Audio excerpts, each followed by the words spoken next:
Latar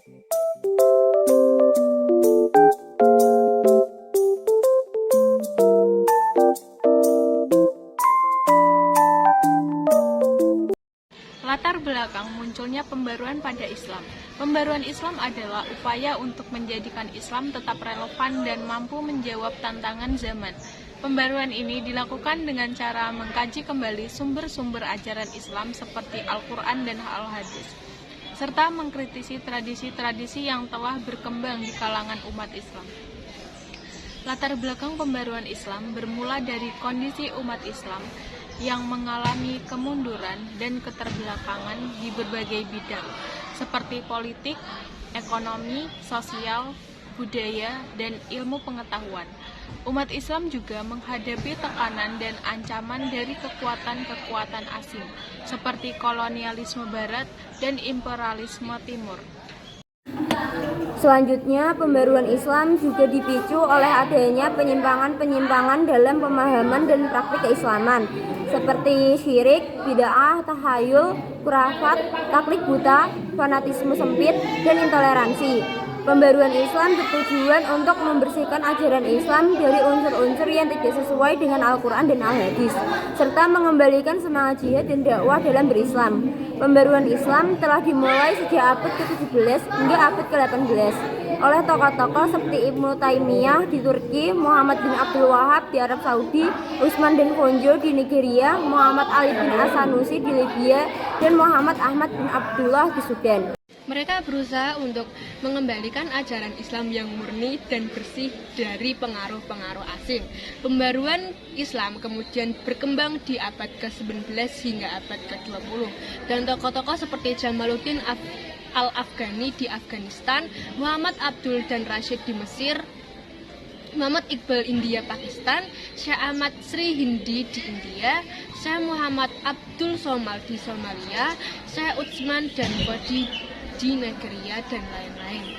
Mereka berusaha untuk menyelaraskan ajaran Islam dengan perkembangan zaman dan ilmu pengetahuan. Periode modern 1800 Masehi sampai sekarang merupakan zaman kebangkitan umat Islam yang mulai sadar bahwa di Barat telah timbul peradaban baru yang lebih tinggi.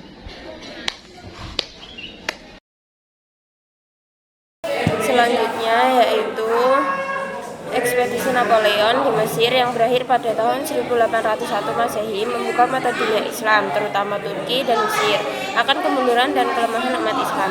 Raja-raja dan para pemuka Islam mulai memikirkan cara untuk meningkatkan mutu dan kekuatan umat Islam kembali. Kontak Islam dengan Barat sejak masa ini berlainan sekali dengan kontak Islam dengan Barat periode klasik. Pada waktu itu Islam sedang baik dan Barat sedang dalam kegelapan. Sekarang sebaliknya, Islam tampak dalam kegelapan dan Barat tampak gemilang.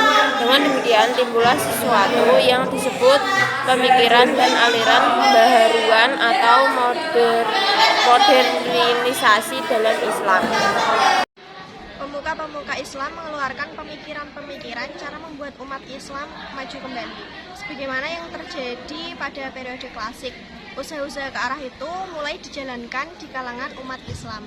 Namun, Barat di sisi lain juga bertambah maju. Dalam hal itu, kebangkitan umat Islam ini dibagi lagi menjadi dua periode, yakni periode kebangkitan awal, yaitu tahun 1800 sampai 1967, dan kebangkitan kedua 1967 sampai sekarang. Pada periode kebangkitan awal, muncul kesadaran pentingnya pembahasan dalam Islam, baik secara politik, militer, sosial, dan budaya. Sementara itu, pada kebangkitan kedua, kekalahan Arab oleh Israel tahun 1967 menjadi titik yang menggugah umat. Inilah yang kemudian menyebabkan berkembangnya pemikiran-pemikiran filosofi dan metodologis dalam rangka pembaharuan Islam pada era kontemporer.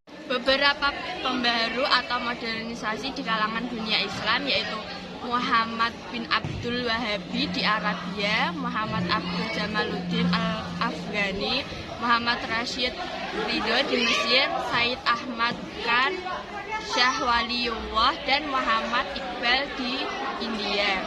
Haji Abdul Karim Amrullah, Kiai Haji Ahmad Dahlan, dan Hasyim Asy'ari di Indonesia, dan masih banyak yang lainnya.